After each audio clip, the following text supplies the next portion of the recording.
I'm Erica. And I'm CJ. And you're listening to the Her Podcast. This episode is sponsored by Neoma Wellness. Today, we're sitting down with wife, mother, keynote speaker, author, coach, and co-founder of the Love for Lewiston Foundation, Jessica Janzen. Jessica is an incredible force, a multi-passionate woman focused on bringing the joy in life and impacts and touches so many lives through sharing her story, helping women get unstuck, finding breakthroughs for more joy in the everyday. We go all over the place today. You guys, we go all the way back to the start of her journey. We talk about being bullied. We talk about moving. We talk about how she tried to take her own life. We talk about how her son was given a diagnosis to only live for a year and how she has found ways to bring the joy and celebrate life and bring resiliency. You guys, there are so many takeaways from this episode. We have a lot of fun. There's pie involved. We can't wait for you to hear this one.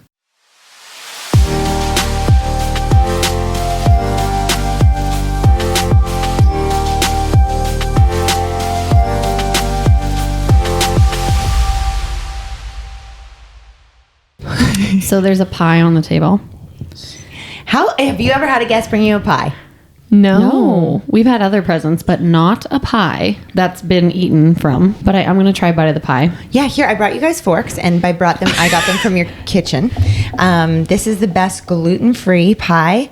One of my besties, Val Clark, shout out, knows how to easy with your bites. I said a little pie. I can't get the top. You need the top. I'm going to drip everywhere. Yeah. How good is that? That was real good, but Wow. And it's gluten-free. Have another bite. ASMR. Mm-hmm. No, we're not allowed another one. No, you are. Too big of one. No, you're fine. I just was like, I'm feeling really self-conscious about the size of bite I took. Go get in there. You're never going to have pie like this again. Except I know Val. Oh, yeah, that is true. She does know Val. But does Val bake you pie? No. Put her on blast. Val doesn't make me pie, but I will say, let's get the connections out of the way right away. Okay. Because we met Jessica. Shout out to the Evoke Do we conference. want this here the whole time? We can keep it here. I'm just asking real quick. Do you want before it in you the get fridge? going. No, I think this is great. Like, this should be what's in the shot. Great. The pie. All your clips that we post on Instagram. Just a pie underneath you. Great. Yeah. We're good. If I get hungry, I've got to I love snack. that she has gum. Look at all this. You Whose guys, is this one? Okay, this This is my is green Jess's. tea. So green tea, ADHD, dopamine hit with, there's a thing in it, the ingredient is escaping my mind, but it's good for you. I wanted a coffee with this pie, but it hit my caffeine limit, like of coffee caffeine. So I went to decafs and just like pie and coffee is meant to be. Hydration. And I don't go anywhere without blue gum because halfway through I'm going to put it in. Okay. why halfway through? I want to finish drinking my coffee. Once that's done, no one likes someone with coffee breath, and ADHD helps me focus. Oh, I my always wondered because I saw you with gum when you spoke, and I was like, "Is it a thing for like this is gonna sound so weird, but like saliva and like speaking?" Partly is. But now you just said ADHD to keep you like focused, so I'm like very curious. So ADHD and then bad breath and dry mouth. I just am better with it. Yeah. Speak for 45 minutes without taking a sip of water. It's a lot. Oh yeah. I know you're not a We don't fan want of the having pasties. water with you. Oh, I always have water, but just to get through so you're not chugging water on stage to break it up. Like there's just certain, I know when I do a keynote where I can pause and where like I shouldn't pause so that you don't wreck the flow. So you just don't want to be sipping water all the time. I remember you telling us that even in, and this is going to go all over the place today because there's two people with ADHD here. Wish me luck, ladies and gentlemen. CJ's just dreading every second of Not this. at all. Buckle up is what Erica and I say. You said that to me in January. You were like, when you get coached on how to speak, you actually learn like the appropriate time for like even the time of a pause to have impact, which is so cool. I remember her saying the length, and you were like, "It's actually longer than you think it is." Do you know what I mean? Like it feels so long up front, and I don't know if you could like count. Do you count? Yeah. Sometimes I will in my head. Or you maybe did in the beginning, and maybe you don't now. Well, and so here's the thing. I watch playback of me speaking. It's cringe. Honestly, I watched all of 2022, everything that we had filmed, and I was like, Game footage. It is. I love analogies, and I picture myself as like when I'm coaching in business, I picture myself as like the coach of an NFL football team trying to bring out the best in their players. Like I'm not playing the game, but I want to bring out the best in my players. And then when you look at like what makes teams successful, what makes people successful, it's like looking at their mistakes, like reviewing. And I've learned not to beat myself up, but what I have learned is like, okay, how can I do that better? And in your head, you think it goes awesome. And then you watch playback and you're like, that was not as awesome as I remember it to be. We've talked once before about how you didn't love how you did. The slide deck, like the computer, I didn't have a clicker, and I have just switched over to using a slide deck. Before I used to speak with no slide deck, and just a little bit of the setup. So these little things. And then one thing that I'm really struggling with is my clothes. And I think I've just discovered my clothes after. Tell us. I feel like I closed really good. I did a big speaking engagement in Battle. Oh, I thought you said clothes, like what you were physically wearing. And I was like, I literally was sitting here and I was like, oh, okay. Like you look bomb up there. I was like, if you need like a different atmosphere to like crush it in your speaking, like go for it. Closing the keynote. Now you have to say CJ it. has arrived. Close. Yeah, that was boring. We had fun. Now I'm like, say what? Did you want me to re-ask the question? No, I was Hello, like, everybody. closing, and then she said closing. Closing. There we go. Okay. All right. See? This is going great. No one's going to listen to this podcast. Oh, it's going to be epic. Everybody's going to listen to this podcast. I don't know. We're all over the place. Let's get That's okay. dialed in. Basically, How we know each other. Oh, yeah. That's what I was saying. That's how we know each other. I got you. I actually had the opportunity to follow along with Jess's story because I'm friends with one of her best friends. We live in the same community, which is really kind of cool. And what a small world we realize. So I actually got, like I said, I followed along with Jess through her journey, like in real time. So 2016? Yes. Wow. Right. Wow. So like, and like this whole time you've always been this like Val's like, I'm going to Calgary to see Jess. Like I've always just had that little connection there. And so obviously when we met at Evoke, it was like, hi, what's up? I feel like I already know you. With your mouth guard and no bra on in the hallway late at night that time? Yes. 100% that time. Yes. I mean, I am who I am. And I love you for it. Thank you. I'm glad. But that's the thing. You just got to sometimes the opportunities happen when you least expect it. And you got to jump out of your hotel room and say, hi, my name's Erica and we have a podcast. And I know Val who's standing with you and let's be friends. And now here we are at my house recording a podcast. Eating a pie. Eating a pie. Yeah. Got to put the pie in there. Yeah. We're wondering if you can share with us, obviously, your story. We want to hear all about you. Everything that led you to where you are now, which is keynote speaking. And sharing how to bring the joy like into your life, how to handle grief, what resilience is, because obviously there was something that built all of that up. I'm like, how long do you got? I know. I'm like, fun fact, we're all going to the same gala tonight. So we do have time. Okay, I'm going to do the high level, kind of like gloss over version. And then maybe if there's things that stick out, we can poke into them. Does that work? I love literally what we talked about. That's so great. I love it. Okay, so here we go. So it's 1984. It's a Tuesday morning and my mom goes into labor. It is a Tuesday. I've looked it up. And I arrive into the world at 7-Eleven. That was funny. Anyway. I was literally like, at the store? No, at 7-Eleven the time. Okay. Close. 7-Eleven. 7-Eleven. The time 7-Eleven. Keep going. Get it together, CJ. So I'm born and raised on a farm just west of Winnipeg. So proud farmer's daughter. My mom and dad have been farming since 78. My brother, my little baby brother, who's not so little, shout out, he's also single. So if you want to be my sister-in-law, come DM me and I'll see if you're good enough for him because he's the best. I love that. Taking applications. Seriously. But I'm like, you have to be next level epic awesome because my little brother is next level epic awesome. So born and raised on a farm, got bullied in elementary, junior high, left junior high for a different school. I went from private to public, back to private. Struggled to find my way in grade 11, hit some really dark times. And my mom and I just had this conversation. Like, I had a fantastic upbringing. All of my grandparents were involved and in my life. And like, we could do Christmas dinner and my dad's side and my mom's side could all be there. Wow. Like smaller family, but like everyone liked each other, which is super cool. My grandparents, 61 years, 64 years, like just epic marriages. My parents have been married for over 43 years.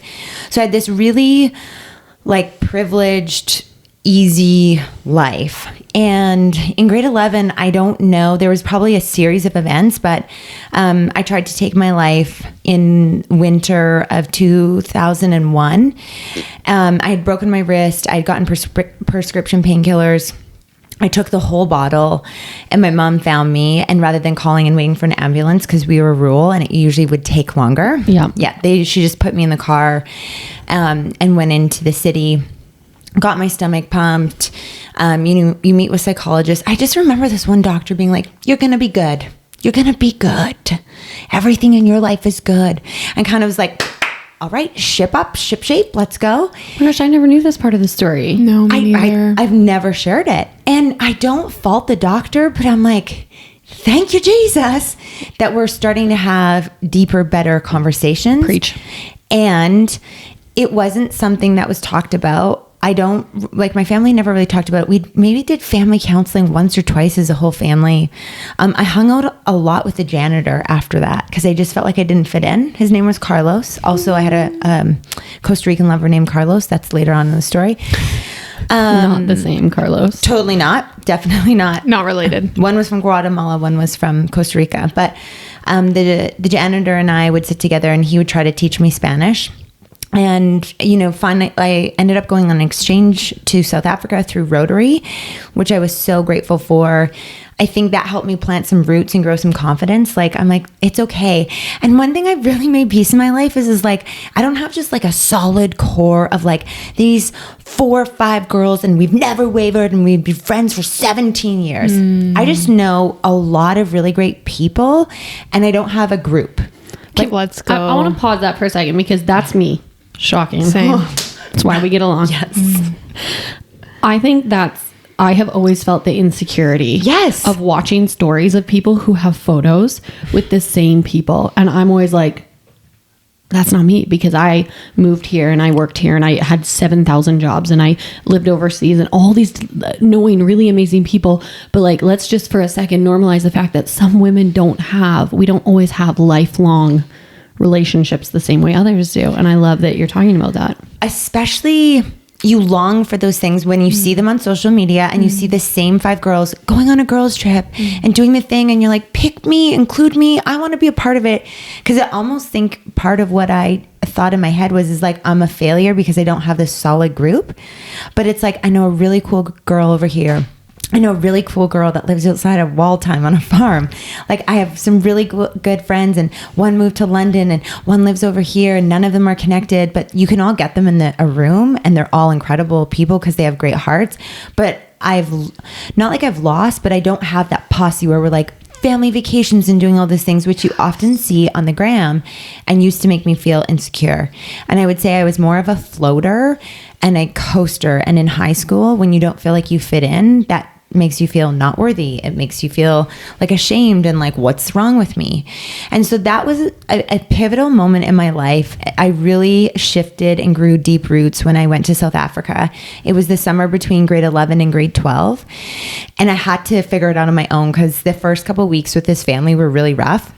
I remember calling my mom from a payphone and when I heard her voice, I called collect, I think. Like this is Yeah. God, am I old? Are we now? No, I had to get calling cards living overseas too. I get it. Yeah. You're like, so I walked to the middle of nowhere and I found a payphone. I remember the light shone down and I was like, am I safe? Because you're in South Africa and you're like, I'm not in a locked compound and there's certain areas that you should be in a locked compound, especially as a white female.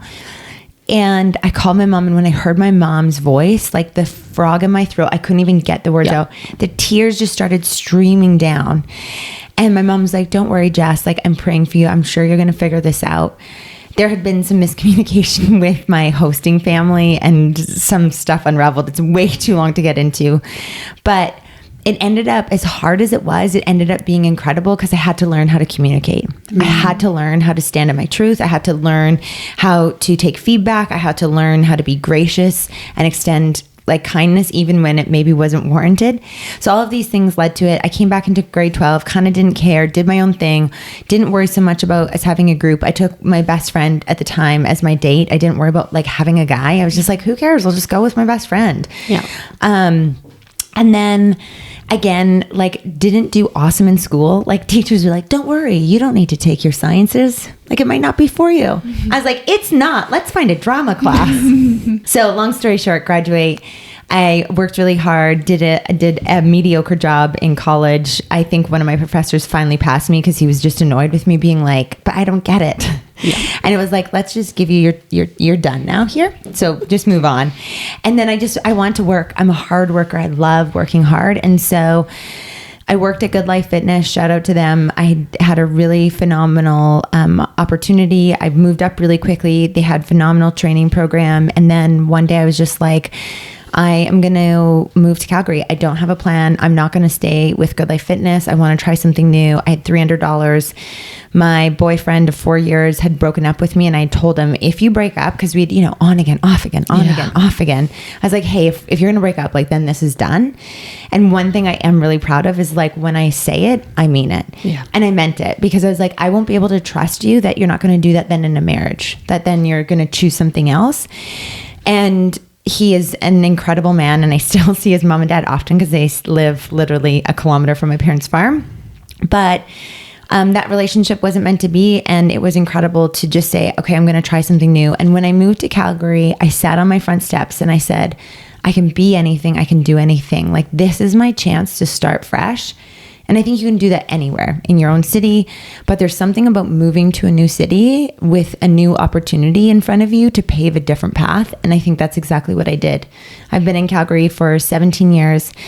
I met my incredible husband, Hot Ronnie is what he's known as. And if you've seen a picture, I always say people can agree he is. He's very handsome man. Mm-hmm. And I'm like, he's good in bed. He's an amazing father.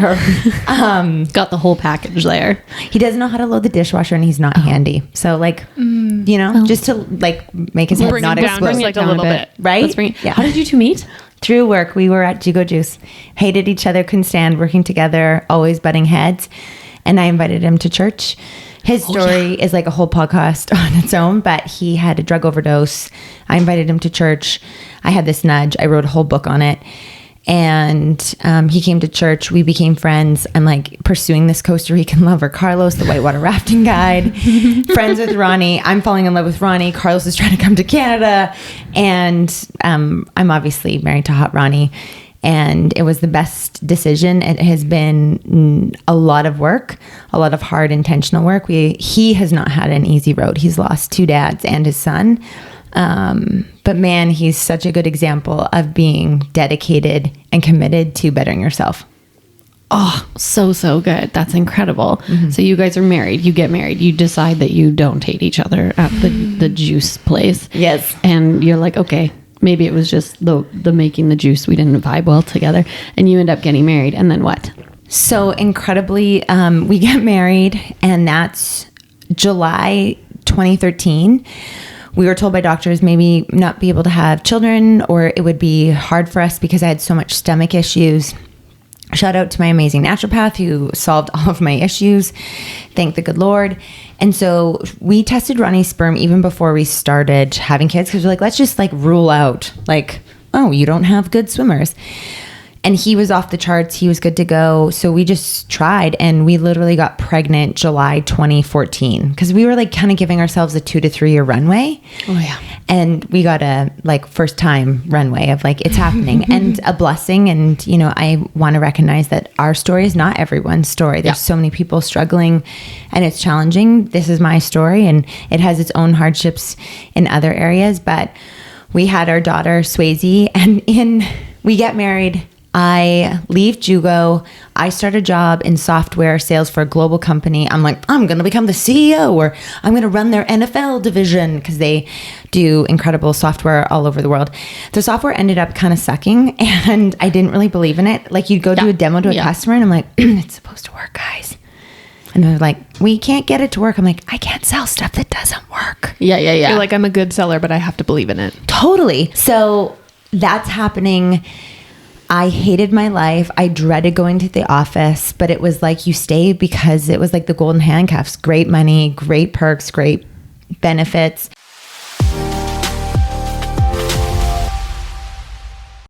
It's CJ here, and as you may know, I'm a very vocal about the importance of caring for my mental health and encouraging others to prioritize theirs too, which is why I need to share with you an incredible resource.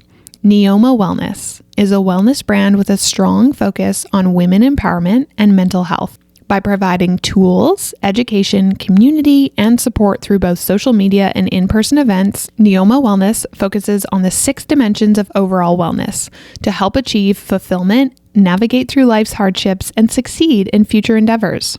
An incredible offering from Neoma Wellness is the Evoke Conference, a weekend-long wellness retreat filled with workshops, impactful speakers, connection, and the opportunity to unplug and focus on you. I've had the privilege of attending the last 2 Evoke conferences, and let me tell you, I left feeling rested, recharged, refocused, and connected to myself and my business. I'm so excited to share that Evoke 3.0 will be announced very soon. And let me tell you, you won't want to miss it. Go follow Neoma Wellness on socials. That's NEOMA Wellness, and check out neomawellness.com. And make sure you turn your notifications on so you don't miss out on the date and the speaker announcements for this next upcoming event. Again, that's Neoma Wellness, NEOMA Wellness. And we'll link it in the show notes.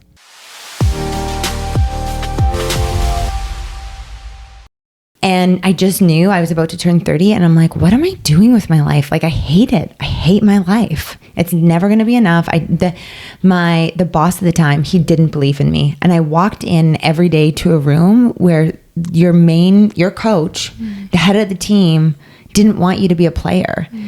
And that for me has forever stood out for me. And it was like, I felt like I was always trying to prove myself. And I do think there's a point of, okay, I'm going to prove myself and do an incredible job. But there's also a point of like, hey, you don't value me, and I'm worthy, and I am incredible at what I do.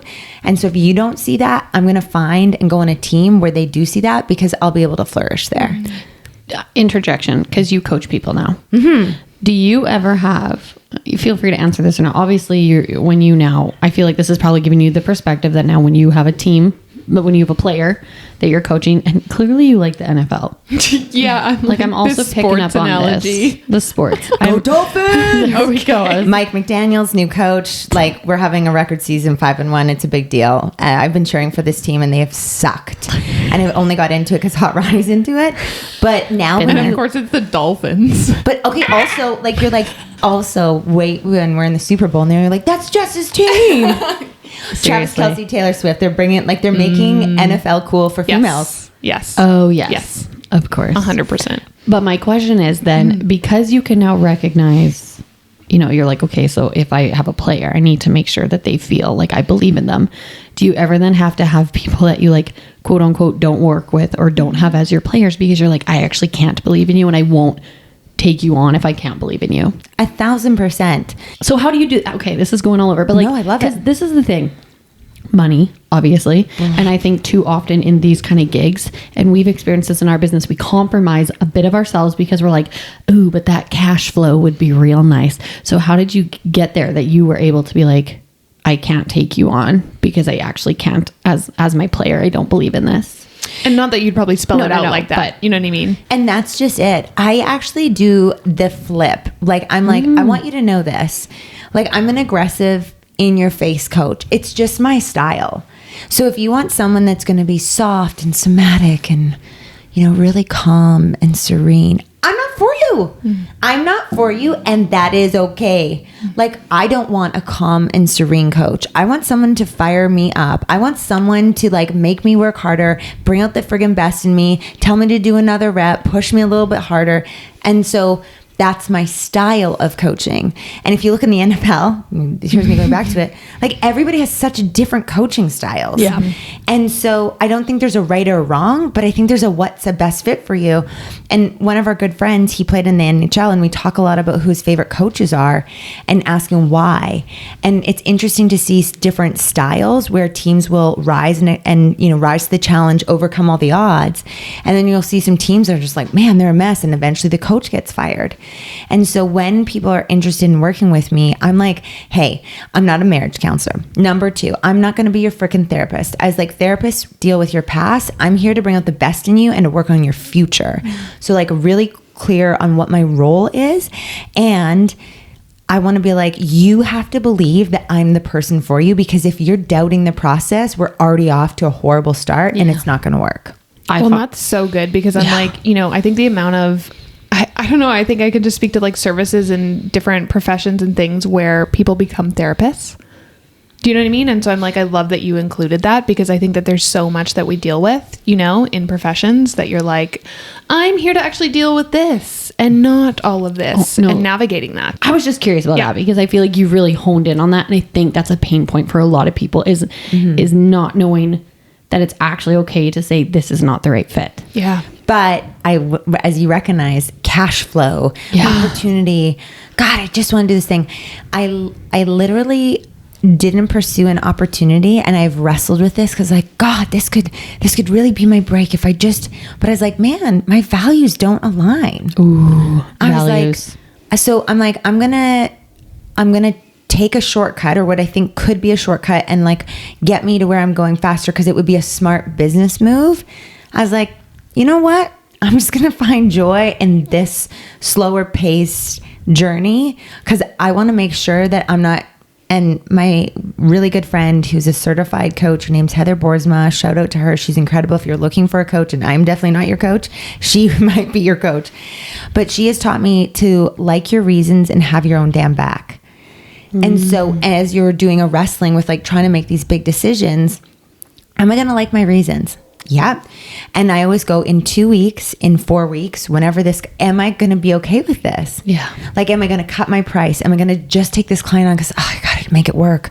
Oh God, I got to do the thing. And trust me, I am coming from like, shit, how are we going to pay our mortgage? Yeah. And so you're like, I just got to take the job or whatever it is. But asking those 2 questions that Heather taught me, like your reasons, have your own damn back, have been an epic filter for like, I'm going to take this job, or I'm going to decline this offer, or I'm going to pursue this or not pursue it. And that has lifted so much for me. Okay. Incredible. So good. That's so good. Jumping back. So we're in software. And we're hating our life. God bless you, CJ. I literally was like, where were we? I got you. We put a pin in it. How did you do that? Like, this is magic over here. She's like, ding, got the file. Yeah. Hate my life. Hate software, hate the company. It's horrible. It's toxic. I'm 4 days away from my 30th birthday, and this is me at my desk. I can still visualize. Today will be my last day. I am done and I am leaving. This is my resignation. Bye. And I literally I was like, I'm out, Dean. And Dean was my direct manager, and he's like, he literally said this. He's like, kid, I got you. He knew he had belief in me, but the gentleman above him did not. And rightfully so. I mean, I have made some really cool inroads, but I started there in September. The first 3 weeks, they're like, we don't even want to see your face. Go do yoga class or golf, but we're closing out the quarter. Don't disturb anyone. I was like, okay, welcome first 3 weeks. And then, you go into Q4, everyone's kind of on their way. So you're just kind of doing stuff. And then over the holidays, we got a call that my father-in-law had gotten into a severe car accident in Mexico, in Cabo.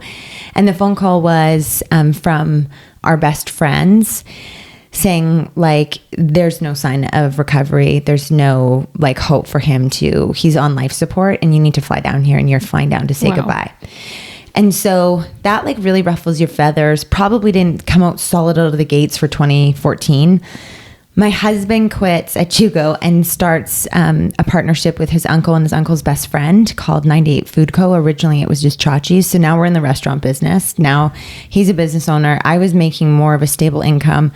So that my birthday is in August, and it was like right after August long weekend. And I came in on the holiday Monday, and I was like, I hate my life. I have to change something. Like, this isn't working, even though the money's good and it's stable. and we had this massive plumbing bill and all of these things. And Ronnie and I almost broke up over me quitting because I didn't tell him I was doing it. I just did it. And we had an $18,000 plumbing bill. Talk about that, because I'm like, That's just what we do. Yeah. Is we make decisions and later go, hey, by the way, this happened. Hey, this is super irrational and not thought out at all, but I did it. Yeah. Yeah. It destroyed us. Ronnie and I, he said our marriage was cursed. He was like, there's just no way that he's like, we'll make it. Like, he's like, I want to file for a separation. I remember him saying those words to me, and I was utterly broken. I sat in our backyard on the grass, and I just remember tears, snot, like just, you know, when you're just sobbing and weeping and you can't find a way out. And that was so hard because it was like that person didn't have belief in you anymore. And when your partner doesn't have belief in you, it's a really scary, hard thing. And so I called my parents. We had no money, so they had to buy me a plane ticket to go to Winnipeg. I didn't even tell Ronnie. I just left. And I spent my 30th birthday driving my dear, sweet Grandma Janzen. Tilly's her name. I drove her to a doctor's appointment. My parents didn't, I think they maybe made a gluten-free cake, but forgot candles. And I was just like, wow, this is the most depressing 30th birthday you could ever have. I'm like, I couldn't even get a candle.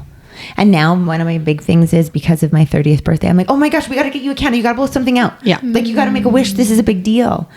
And so Ronnie eventually finds out I'm in Winnipeg, and my parents, God bless, they're so sweet. My dad's like, I'm pretty sure this is just a miscommunication. Let's talk this through because we can figure this out. I'm sure it's going to be fine. Like, that's just Jim, Farmer Jim right there. And so we did. And I came home, I made him an Italian homemade dinner, and we watched our wedding video, and it was like the spark that was like, okay, we're in this. And I felt like we almost recommitted to each other. And then we found out also that we were pregnant. So good timing. also we were like, oh, that's why you're a total psycho because of hormones. And you were like, I was a raging lunatic. So that was it. And then our daughter came along. We named her Swayze Grace Ronnalee Olstad. And That's a name. I know. Yeah. Like, watch for this girl. Yes. T Swift, she's coming for you. Swayze Grace. She needs some vocal training, though. Like, okay. 'Cause as you heard me sing earlier, we know it doesn't come by. But my aunt is this crazy talented opera singer in Germany and had a vocal school, but I somehow missed it. Well, we'll get It skipped Swayze a over there. gene. Skipped a generation. I hope that's it. So yeah, we had Swayze Grace, and then my husband and I had sex at a hotel in Edmonton and on our kitchen stool. And one of those 2 times made Lewiston, and he arrived 13 months later. Beautiful. Just stunning. I'm here for this. We sold those stools, so whoever owns them now, enjoy. You're going to get someone christened. messaging you and be like, I want to return these. I bought stools from you. They were damn good stools, like super sturdy. Clearly. Apparently. They were sturdy. They did the job. All right. Anyways. We could just go off on these stools. Like I said, he's good in bed. Go off or get off. I don't know. Poor hot Ronnie. Oh, for you married It women, was right it's great. there. I'm sorry. It was there. I like this it. This is what being married, you know, like Yep. healthy relationships. Could you imagine Nick and hot Ronnie together? Like, just for them to be able to connect and be like, our wives are nuts. I think, I actually really want someone to interview Nick about me because I have no idea what I'll do it and take you out of the room. Yes, that is the next podcast. I want Except to be Nick here would for be it. like this. Nick would just be like, yeah, yeah. Like, he is not a man of many words. But that's why you get him in a room and you just maybe a couple cocktails. I You don't just know. got to sit for a really long time. Anyways, so Lewiston comes along. Sweet baby Lewiston. And Tell us about Lou. Tell us about Lewiston. Born May 25th. I literally walked in the hospital. I was like, me again? Let's get this over. Break my water. I will push and the baby will be here. And they're like, okay. I'm like, no, like, I know my body. I'm like, do not go do your C-section.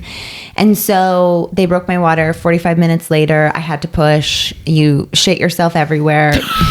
Like, no one talks about this. No one told me that I would have poo jammed in my toes while delivering. Like, I was standing at the time. Anyways. I was literally like, how the poop because of how I delivered. My legs were like up here. So That's no one tells you. Honestly, I've delivered 3 babies all naturally on my knees, and I will tell you, like, the force of gravity to be lying down, you actually close off. If you're watching this on camera, you close off your coccyx into there. See, and I was the opposite. They, with my third, they had me because his heart rate. So they got me on my knees. And I remember, like, you know, hands and knees. And I buried my face in the pillow and like turned to the side, and Nick like leaned down and I started crying. He's like, what? I'm like, can you see my butt? Like, I was so embarrassed. And when they came in, I was the opposite. I was like, I won't be able to deliver my baby in this position because I'm so self-conscious right now.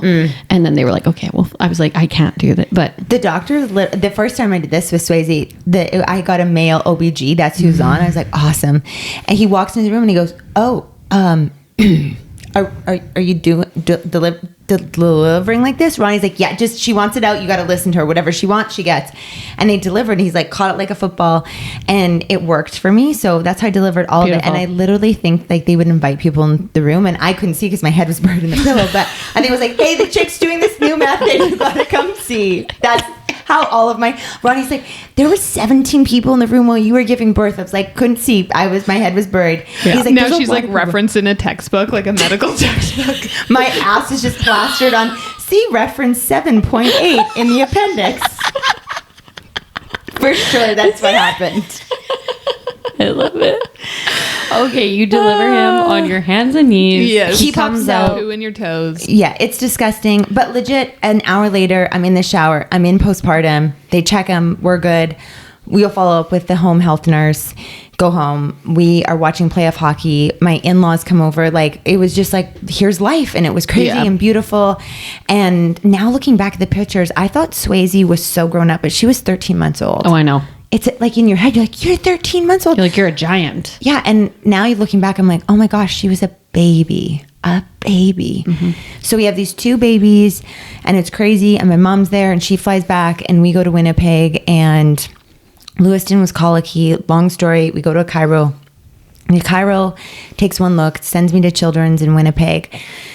I go to Children's. We spend 6 days there. MRIs, CTs, the whole 9 yards. Why was the chiro like, you need to go to? He had labored breathing, and his skin was mottled, so it looked like graph paper. And he was really limp, so he didn't have tone. Like you couldn't, like if you hold your arm up, you can kind of hold it up. His was just flop down. Yeah. But I think I was so exhausted, and you're just in the thick of mothering. Pardon me. You're good. You're in the thick of mothering that I didn't notice it, and you're just in survival mode. So then when somebody points it out, you're like, okay.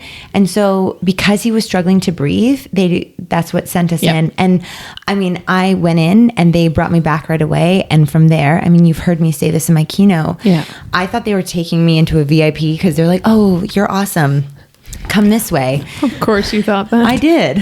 And they're like, no, actually, like, it was the resuscitation room. And that led to 6 days, pokes and prods, no answers. We get discharged, go back to Calgary, meet with our family doc, go into Alberta Children's, repeat everything. Winnipeg told us they sent off blood work. They never did. Oh, dang it. Like, just, and I don't share a lot of those details, like just some of the misses, because that's just, it happens. It's unfortunately healthcare. Yeah. Like, there's just sometimes misses.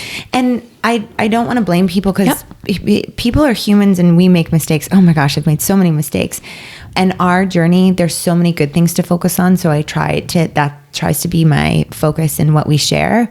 But after everything being retested, Dr. Jima, who's the pediatric neurologist at Alberta Children's, who specializes in spinal muscular atrophy, is like, hey, your son has SMA. And I wasn't worried or panicked because I volunteered for a family and helped and cared for these 2 children with spinal muscular atrophy. So I was really familiar with it. So I wasn't worried until she said, I'm really sorry, but there's no cure, no treatment. And because he's diagnosed so early, he's almost 2.5 months at this point, he won't make his first birthday. Mm-hmm. And that would be a TSN turning point.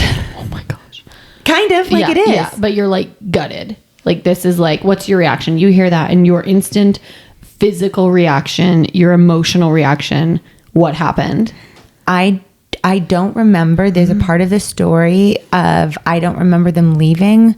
I've blanked that out. The next part that I can chronologically process is I'm on the floor. Yeah. And that was like, oh, how are we going to do this? What is happening? Like, they have to be wrong. There's no way that this is true. Like, what? I don't know what language I can use on here. Just whatever. What the fuck? And I'm wrestling with God. I'm like, are you fucking kidding me? I don't remember Ronnie's reaction in any of it. The next piece of the story is we went to the back of the hospital. We asked the nurses to stay with Lewiston. Like, I was like, I got to get fresh air. And the poor nurse on the unit, I don't remember who it was. Like, can you imagine being like, hey, we're going into that room and we're going to tell that family that there's no treatment, no cure, and the baby's going to die. The words they said were, our role in his care will be to keep him comfortable. So, like, I don't remember the nurse talking, asking for permission. And if you're listening to this and you're the nurse, thank you. I can't imagine that day at work being in your position, like having to come in and out and check on vitals and do that. And that's heavy, hard energy. And so we walked and we came in, and when we did that walk, that's where I the nudge that told me to go look after these 2 children with spinal muscular atrophy, the nudge that told me to move to Calgary, the nudge that told me to pursue my husband, even though I confessed my undying love 3 times, and he kept saying, no, I don't feel the same way. That nudge, which I attribute to God, was like, you're just going to bring the joy. I was like, don't know how. This is going to be interesting, but okay. And I told my husband, and he looked at me like I was losing my ever-loving blessed mind. But I was like, this is the nudge, and I know we got to do it. And so we spent the next 4 months bringing joy to our son's life. Couldn't change the circumstance. You know, you're like second opinions, and they got to be wrong, and this is misdiagnosis. Yeah. And it wasn't. And the team at Alberta Children's Hospital, to the ICU team, to Dr. Jean Ma, to the nurses and the attendants and the unit clerks, and everybody was so intentional and incredible in our journey. Like, we brought the joy to our son's life. Couldn't leave the hospital, couldn't do a Disney trip, couldn't meet Santa, but man, like, they brought the joy in one way, shape, or form. And to this day, I'm incredibly grateful and indebted to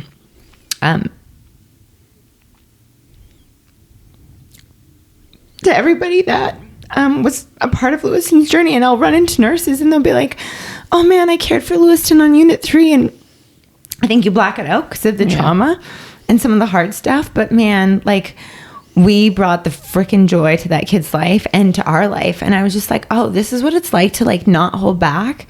And when life doesn't make sense for other people, but you're like, this is what I just got to do. And that was like a launching pad for me, being like, stop trying to make your life make sense for other people and just do the thing.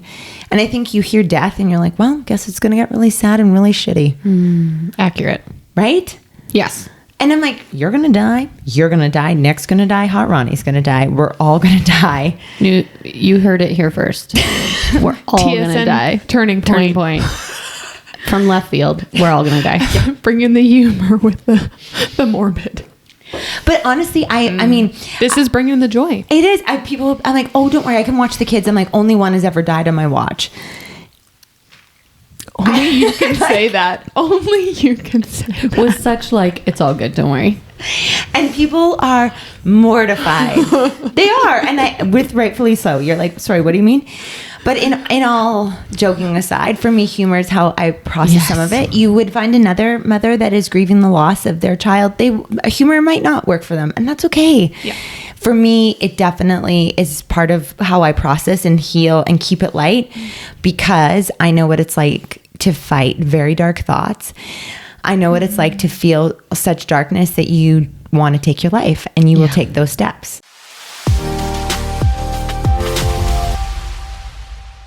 We prioritize caring for our mental health at the Her podcast, and we know an important part of doing so is having resources and tools for support. I want to share with you about a wellness brand that is doing really impactful work, Neoma Wellness. Neoma Wellness is an overall wellness brand founded in 2022 with a strong focus on women empowerment and mental health.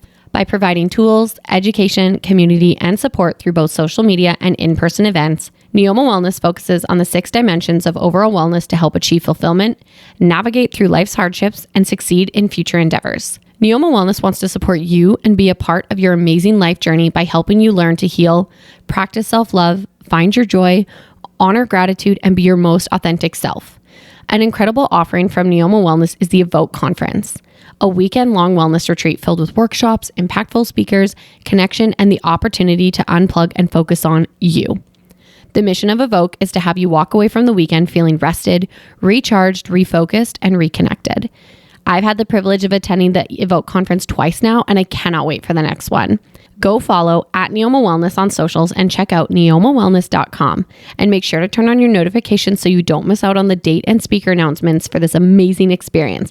Again, that's Neoma Wellness, Neoma Wellness. And don't worry, we'll link it in the show notes.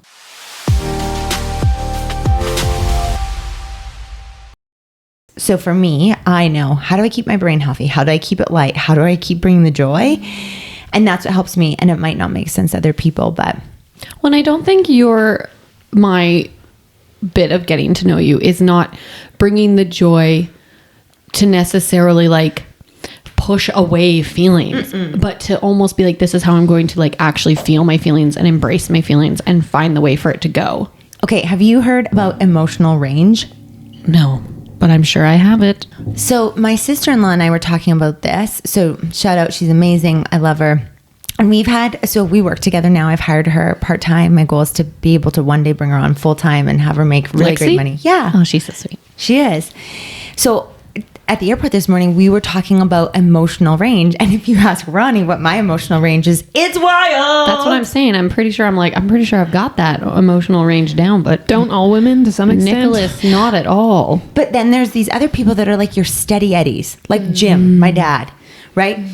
Emotional range is probably more like this, and mine is like 50 feet apart. Like my highs are outrageous and sensational and vibrant and alive, and you're just like, I'm gonna go skydiving. But my lows are low, like, and it's scary low.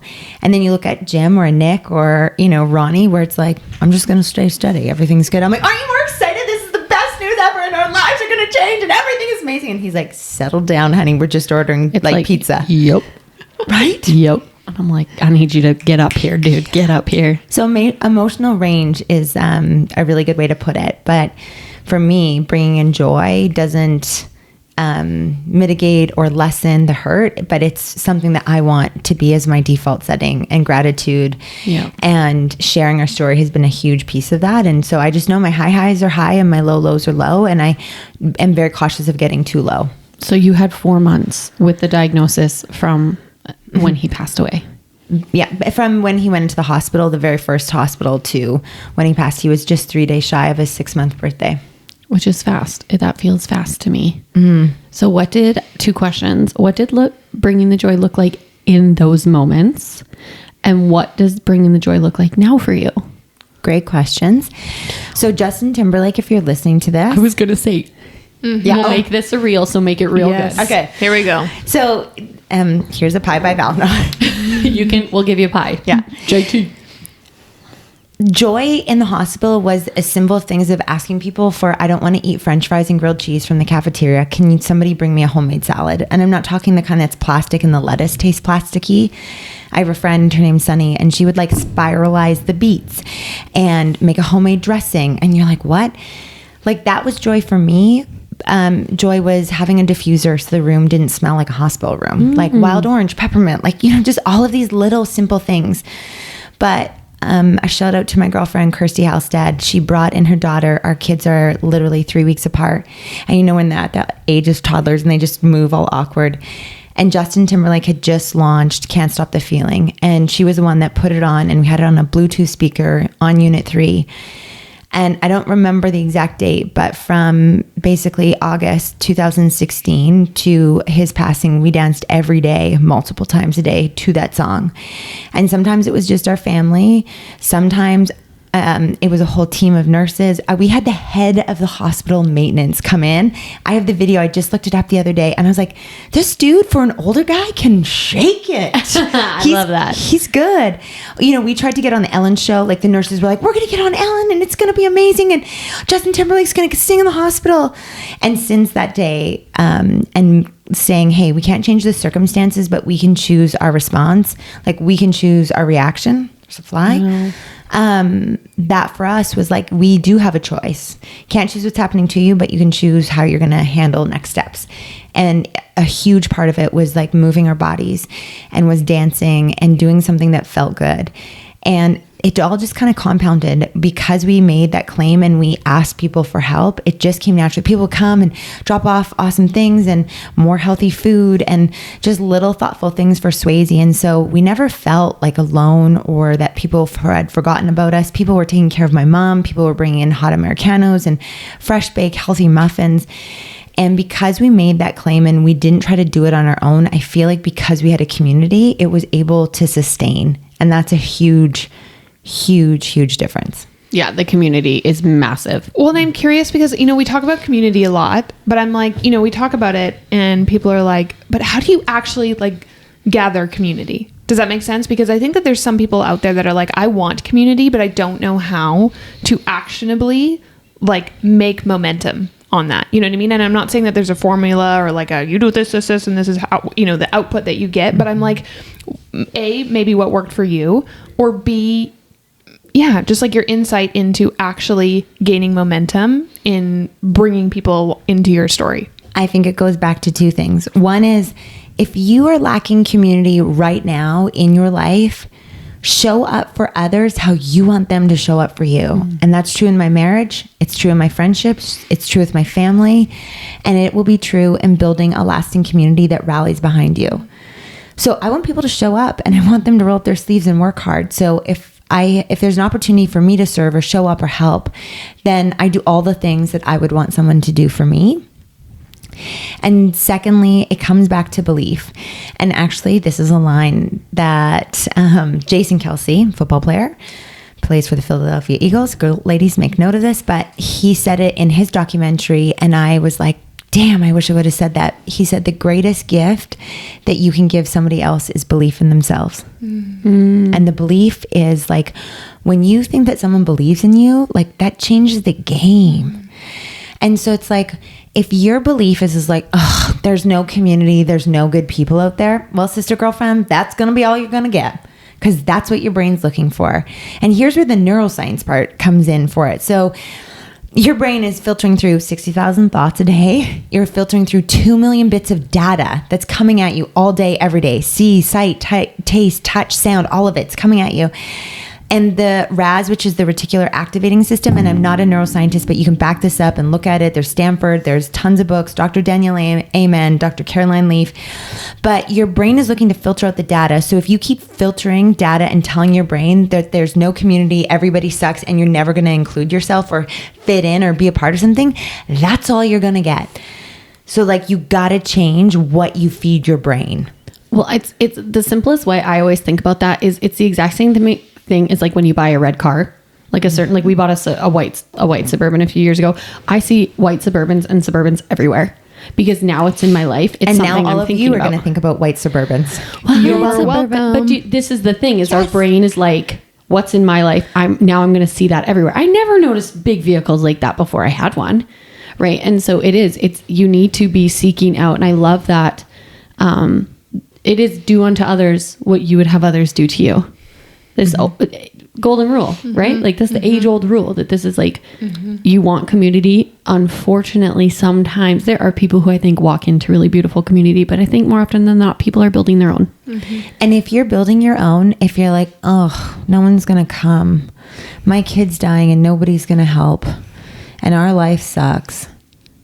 Like I'm like, ooh, that's a sensitive one. And I was like, hey, our kid's dying and we need help. We can't do this on our own. Like that's in my Instagram post. And we just invited people in and we held this deep-seated belief that community and help would help carry us through. And one of my favorite quotes is, it's not the burden that breaks you down, it's the way you carry it. Ooh, say that one again. It's not the burden that breaks you down, it's the way that you carry it. It's a Lou Holtz quote. Dang, that's good. That's so good. I'm literally picturing like, when you like lift something and it's like, are you lifting it with your knees or your back? Like, how are you choosing to do this? Because one way will wreck you and one way you'll actually be stronger. Okay, hold this right now. Oh no. Okay, here we go. She's holding a Stanley. Yeah. It's not that heavy. Yeah. But imagine I ask you to carry that water. Now straighten your arm. If I asked you to do this all day, every day. Yeah. we're not going to be here long enough, and I don't want you to have to stay. But like that would get heavy. Yeah. It wasn't originally the like water even bottle. like this, right, is like so much better. Yeah, but it wasn't originally that the water bottle was heavy, but it's now that the way that you're carrying this is heavy. Yeah. But you could say, hey, Jess, can you hold me? And if we both hold it, you know what I mean? So it's like, stop trying to do it on your own. Stop trying to, like, this burden is too much. And it's like, hey, it's me over here. I have this burden and I need some help. And I think we discount that people are really good and that they want to help and have impact and make a difference. And I can give you endless examples of the goodness and the graciousness of complete strangers. Like, people were writing checks for us so that we didn't have to worry about finances. People were bringing home cooked chicken dinners with individual fruit cups. Like, I'm really passionate about, like, if you are showing up for someone that's, you know, sick or someone's died, leave the lasagna and leave the mother fucking potted chili at home for the love of God. Like, make a quinoa bowl, put some friggin' cucumbers diced up, get some veggies, but like, just show up how you want others to show up for you. Yeah. And you will get that back tenfold. Yeah. And I think it's like, it's okay to ask. And I think there's a lot of insecurity about asking for help, because then probably those inner thoughts come in of, what if I ask for help and no one shows up? So like, not to negate that, like, that's a real fear. But I also think, you know, you like, just speaking to, just ask for what you need. And I think if we could normalize when someone's like, what do you need? Just being like, this, cut up veggies, right? I need a nice, I don't need chili, please. Like, just normalizing The specifics and normalizing that it's okay to be specific, right? And then that person who you say, I need a coffee, please bring it. If they choose to not bring it, that's actually about them and not you, and that's okay. It needs to be decaf, please. It needs to be decaf. I understand the urgency. Did you, like, you feel bad? And do. I think women are like, We literally got off the phone afterwards. So Jess asked us if we wanted coffee. She was coming from the city from podcasting, and we got off the phone, and Erica was like, you know, it's like when someone's like, what do you want? And you're like, okay, how do I make this as simple as possible? Which is why I didn't tell you about the cinnamon at first. and I wanted to punch you both in the face, because I was like, just ask for the damn cinnamon. Literally. And then, you know, as we spelled out what we wanted, she was like, oh my gosh, I got you. But it's funny how you feel like you don't want to ask for those When you're extra burdening things. people. And that is a story and a thought that doesn't serve you and is holding you back in your life. Because if you're worried about it with the coffee, what else are we worried about? And I do the same thing. Oh, I don't want to seem like too much. Oh man, people are going to think I'm whacked. And I'm like, let them think I'm whacked. Like, I am. May as well just let the truth out. Right? Like, they'll eventually find out. But like, Eventually get it. it drives me crazy when it's like, oh, I don't want to be like, I know I'm high maintenance. I know I have insane expectations. I know that I'm not everyone's flavor, but as a woman, especially, if you are not getting what you want, I bet you one of the biggest things is you're afraid that you're too much, or you don't want to be an inconvenience. And there's over 8 billion people on this planet. There's space for you to take up some damn room. Well, and there's so many people who genuinely want to help. Like, I don't offer, what do you need? And I've started saying this with my friends. Like, I'm like, if I have said, what do you need? Like I don't offer that as a pleasantry, right? I'm like, tell me, is it this really hard thing? Is it this really simple thing? What is it? Right. And if I've offered it, know that I really, and I try to communicate that, because I know it's so hard, because like you just said, women are so like burdened by it. So Lewiston passes. Yeah. And you keep bringing the joy. And what has that looked like for you now? Like your career, like you were like, I hate Jugo juice. I've never been there. Jugo. And then software. And then this sent you on a totally different trajectory. I started business consulting right after I quit SAP. I never shared that part of the story, and I had a few clients, and I didn't even know what I was doing. I was just kind of like, I'm good at like analyzing and looking at operational efficiencies, and I'm really passionate about helping people succeed. And so that was like the seed was planted in 2014 up until Swayze was born, went on mat leave, went on another mat leave with Lewiston. And I mean, obviously it looked so different, but our response to his death was to not have a pity party. And even a response to his life and the diagnosis was no pity party, more dance party. And for his first birthday, we hosted an incredible fundraiser dance party and raised 42 grand in one night. And that snowballed into, hey, if we can do this in one night, like let's raise 100 grand this year. And so I'm going to brag and share, but like not having like a special lucky horseshoe up my butt, but like because of community. And it's not me. There are these secret, incredible weapons that are behind the scenes that are just like, they're the helpers. Yeah. Not everyone is a visionary and a crazy dreamer. And so we need all types of personalities, but because of good and faithful people that just want to serve and show up, we've raised over $2.2 million. Wow! Go off. I know. And then it's, I wrote a book. I launched that in 2020, which is incredible. We helped with implementing newborn screening in Alberta, which has helped influence all the other provinces in Canada. I got to sit for 4 years on a committee where I was not qualified. And when new people come on and they're like, sorry, who are you? Are you with Alberta Health Services? I'm like, I'm the mom. I'm the mom that is so passionate about seeing this through. And I remember just being like, I don't have a seat at this table, but I made a seat at this table. Yeah. And we helped contribute $270,000 towards that project. And now every baby in the province of Alberta and almost all of Canada, they're just filtering in the last provinces in the east. But every single baby born is now screened for this disease because there's not one, there's not two, but there are 3 incredible treatments. And there's just so many options. Kids that were dying are now downhill skiing. Like, I don't think it gets any... Hallelujah. Yeah. Hallelujah. Oh, like so incredible. Mm-hmm. Like so incredible. And now you're still, so you're not on that board anymore though. It was a 4 years of meetings and labs and whatever. So that project's complete. And now we are still continuing on with Love for Lewiston. We do 3 key events. We have some incredible partners. Shout out to the Wesley Hotel in Calgary, the Dorian Hotel, Cardell Homes raised 90 grand for us this year. Get out. Like I was like, thank you, Cardell. Like, can I get That's an impressive. amen? Not like I'm plugging them, but I am plugging them. Go Cardell Homes. Yeah. I mean, to not have to raise $90,000 as an individual, we're hosting events and just slaving away. Yeah. Like that was like a weight lifted off of us this year. So incredible. And I had that as a dream. I was like, God, I just wish someone else could host like a golf tournament or something. 7 years later, Cardell Homes hosted a golf tournament and like, here's your check for $90,000. It was like 7 years, but it happened. Yeah, it happened. Yeah. And so Love for Lewiston is doing incredible things. We're helping keeping families moving that have kids and adults living with SMA, with wheelchairs and physiotherapy and other medical needs. And I'm a speaker and a coach and an author, and I have a second book, but one of my best friends was like, no, you are not taking on any new projects. So I really want to launch it before my 40th birthday, but I'm going to wait for a publisher, and I'm fixing some of the foundational cracks in my business because I'm an outrageous entrepreneur with ADHD that wants to do all the things. And What's that like? No Just comment. kidding. so I found my CJ, I guess. I was about to be like, do you have a CJ yet? Yeah. Because I have a CJ. And because I have a lot of balls in the air, everything is moving slower. But I would say I'm in a state of flow while we're recording this podcast. And for that, I'm giving God praise because I've fought really hard to get here and to stay afloat. And every day I'm still hanging on by hope and a prayer. Like, it's not like I'm just like, everything's amazing. Yeah. You keep it very real. Yeah, I was like in a thing. I was like, I got $2.79 in my bank account. I don't know how we're going to make a mortgage payment. And then this amazing group called and they're like, we're going to hire you. And it's in less than 30 days and we'll do the deposit today. And I was like, praise Jesus.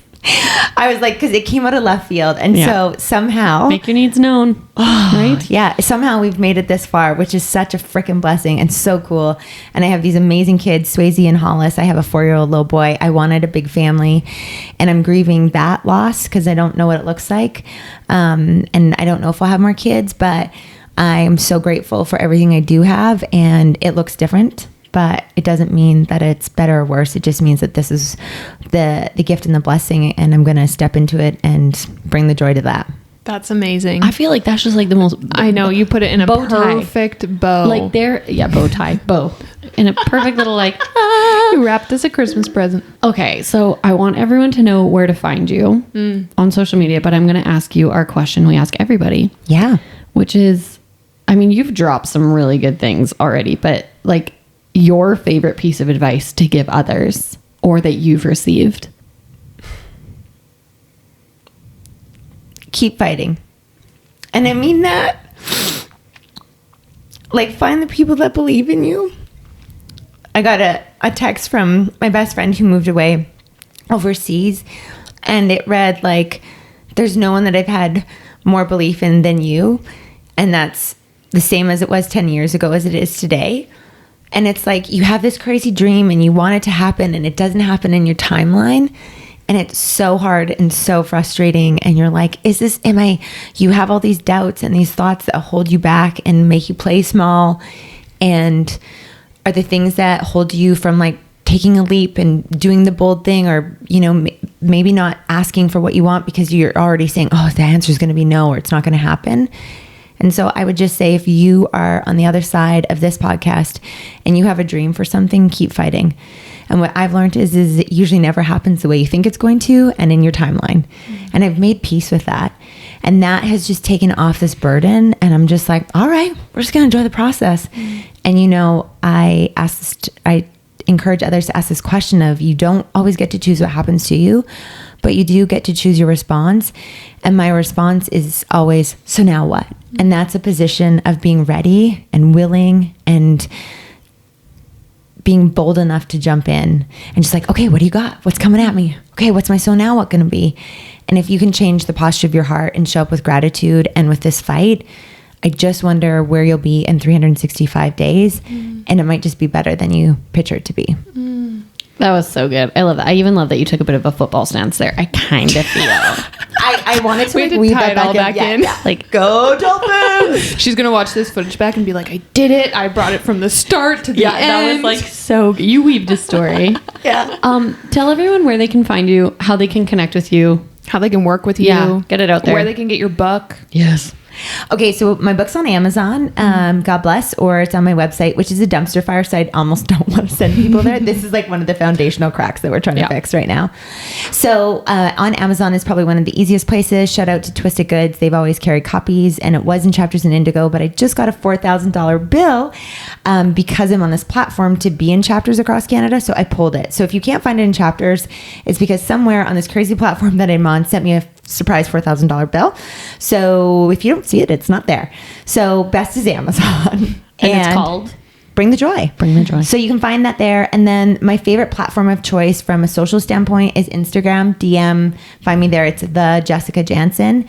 Slide into my DMs or shoot me an email, hello@jessicajanzen.ca. And if you're interested in coaching, in a keynote speaker,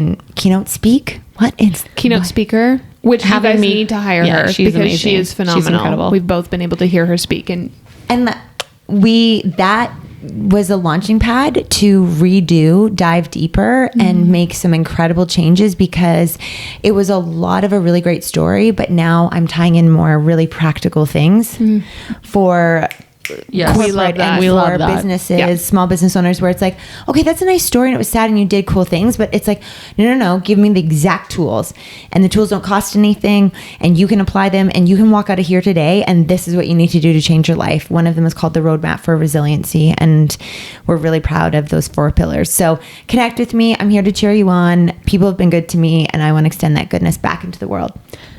Amazing. Thank you so much for coming on. Obviously, you had to, because yes, we were like, we know Val, so now you have to come on. Only took 9 months, but here we are. I know. we are, but Well, we'll you know make what? the next one shorter. I was going to say, we need to have you back on because I feel like we could just keep going. This is know. great. I'm like, if we didn't have to get gala ready. I know. But how cool is it that we get to go to a gala? So I know. fun. And for a good cause. for a good cause. And it's like another female entrepreneur had a dream and she's making it happen. Like, I want to be at those things, be the one that's cheering people on. Like, you're going to see me giving standing O's and like high-fiving. Yes. Because I'm like, more women need to do the thing that they're dreaming of. I told my son, this is a quick little tangent. He had a really hard time with track and field 2 years ago. 2 years ago, had a really hard time on track and field, right? Didn't realize at the very end a kid would win, get a medal. He didn't win because he has mine and Nick's genes. And I told him, I had a little pep talk with him, and maybe this is right or wrong, but I said, honey, I said, one of the best things in life is to be able to approach your friends' wins like they're your own.